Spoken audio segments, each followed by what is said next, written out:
ہمارے ہاں یہ کہتے ہیں کہ دائیں آنکھ پھڑ کے تو مصیبت آتی ہے، نعوذ باللہ.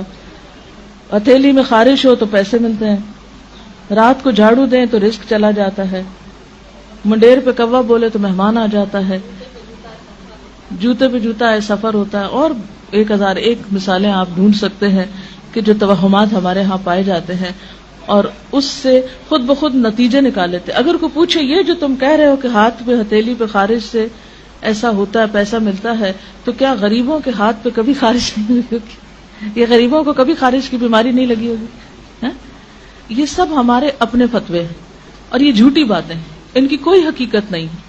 یاد رکھیں مومن کا عقیدہ کیا ہے کہ نفع اور نقصان صرف اللہ کے ہاتھ میں ہے. سورۃ التوبہ آیت نمبر 51 میں اللہ تعالیٰ فرماتے ہیں قُل لَن يُصِيبَنَا إِلَّا مَا كَتَبَ اللَّهُ لَنَا هُوَ مَوْلَانَا وَعَلَى اللَّهِ فَلْيَتَوَكَّلِ الْمُؤْمِنُونَ. آپ کہہ دیجئے ہمیں ہرگز کوئی برائی یا بھلائی نہیں پہنچتی مگر وہ جو اللہ نے ہمارے لیے لکھ دی. اللہ ہی ہمارا مولا ہے اور اہل ایمان کو اسی پہ بھروسہ کرنا چاہیے.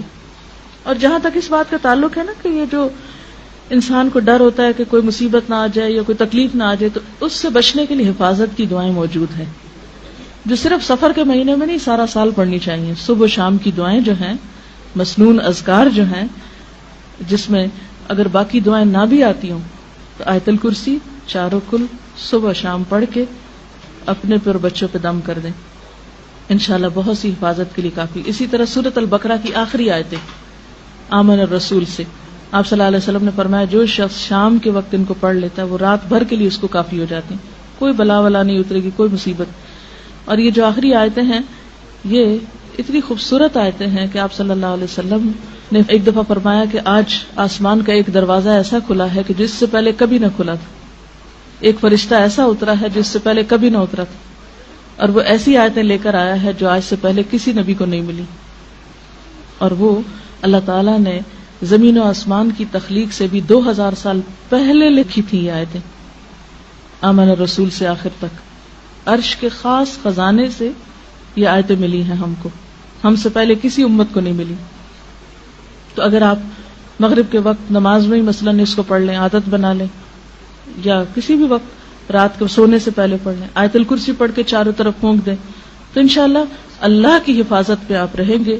ورنہ کسی اور کے بس میں حفاظت نہیں ہے کسی کی. جو توہمات ہیں ان سے خود کو نکالیں، کیونکہ ان کا سب سے بڑا نقصان یہ ہے کہ انسان کام سے رک جاتا ہے، انسان کے ارادے متزلزل ہو جاتے ہیں، انسان کے اندر سے ڈٹرمنیشن ختم ہو جاتی ہے، یقین اور ول پاور کم ہو جاتی.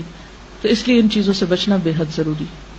تو اللہ تعالیٰ سے دعا ہے کہ اللہ تعالیٰ ہمیں ہر طرح کے توہمات، بدشگونیوں اور ایسے گمان سے بچائے اور شرک سے بچائے کہ جو انسان کے اعمال کی بربادی کا ذریعہ ہوں. وآخر دعوانا ان الحمد للہ رب العالمین.